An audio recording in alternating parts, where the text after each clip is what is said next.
Latar belakang terbentuknya dinasti Abbasiyah. Dinamakan Daulah Abbasiyah karena para pendiri dan penguasa dinasti ini adalah keturunan Abbas, paman Nabi Muhammad SAW.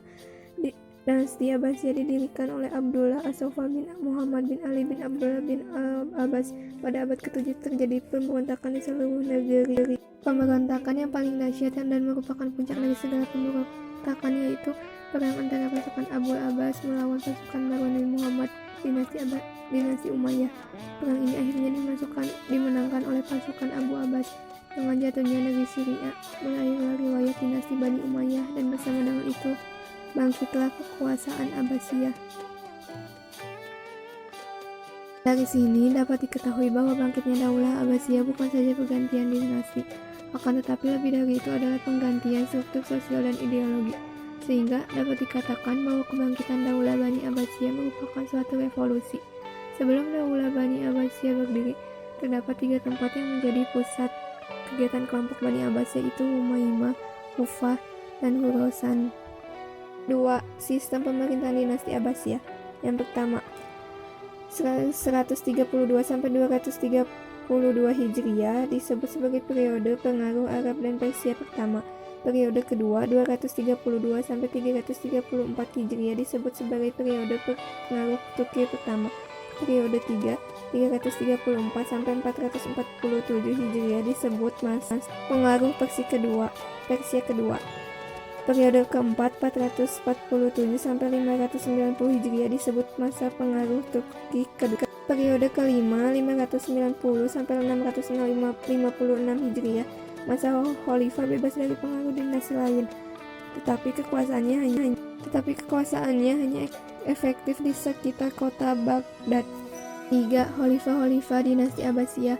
1. Abu al-Abbas Abdullah bin Muhammad as-Sofah. 2. Abu Ja'far al-Mansur. 3. Al-Mahdi. 4. Musa al-Hadi. 5. Harun al-Rasyid. 6. Al-Amin. 7. Al-Ma'mun. 8. Al-Mutasim. 9. Al-Mutawakkil. 10. Al-Muntasir. 4. Masa kejayaan dinasti Abbasiyah. Puncak kejayaan dinasti Abbasiyah terjadi pada Khalifah Harun al-Rasyid dan anaknya Al-Ma'mun. Ketika al-Rasyid memerintahkan keadaan makmur, kekayaan melimpah dan keamanan terjamin. Didirikan juga perpustakaan yang bernama Baitul Hikmah. Di sana orang-orang dapat membaca, menulis, dan berdiskusi. Pada masanya, berkembanglah ilmu pengetahuan agama seperti ilmu Al-Quran, qiraat, hadis, fikih, ilmu kalam, bahasa, dan sastra. 5. Masa kemunduran dan kehancuran dinasti Abbasiyah.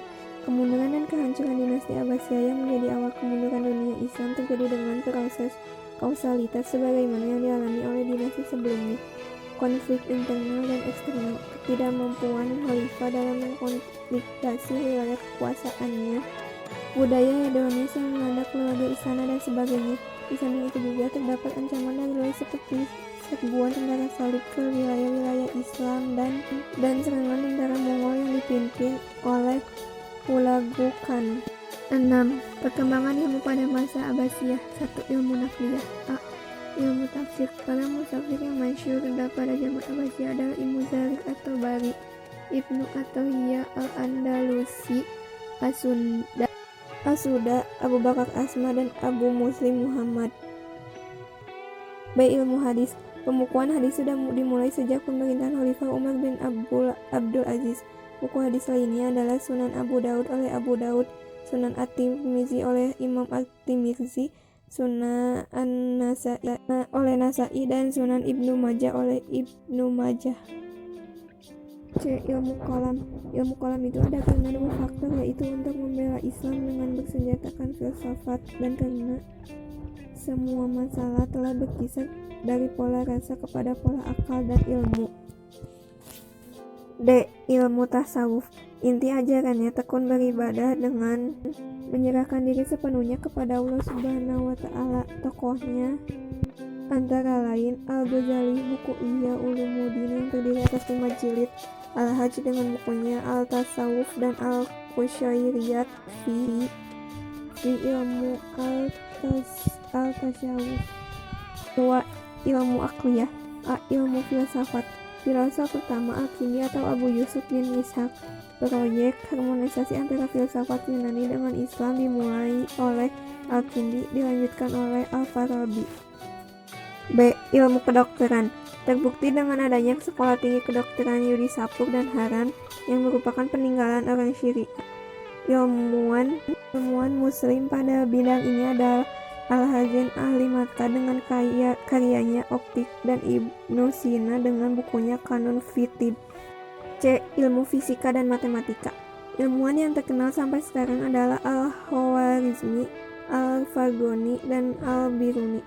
D. Ilmu astronomi. Ulama yang terkenal dalam bidang ini ada Al-Farkon dengan bukunya Al-Haqqot, Al-Samawat, Al-Jamawi, Ilmu Al-Nujum, dan Al-Botani dengan bukunya Tahmid Al-Mustar, Ma'ana, dan Al-Mamar.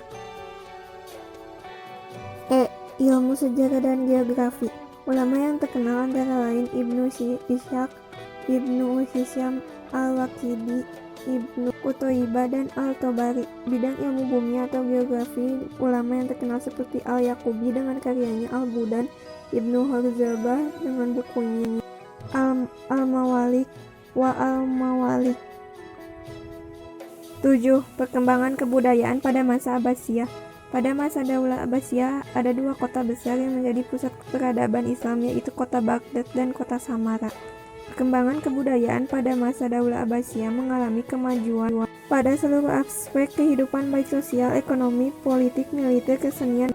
Pesan: siapapun yang berjuang mencari ilmu karena Allah, maka akan dijaga setiap langkah perjalanannya sampai ia kembali. Terima kasih sudah menonton, semoga bermanfaat. Mohon maaf bila masih banyak ucapan yang salah. Jangan lupa like. Assalamualaikum warahmatullahi wabarakatuh.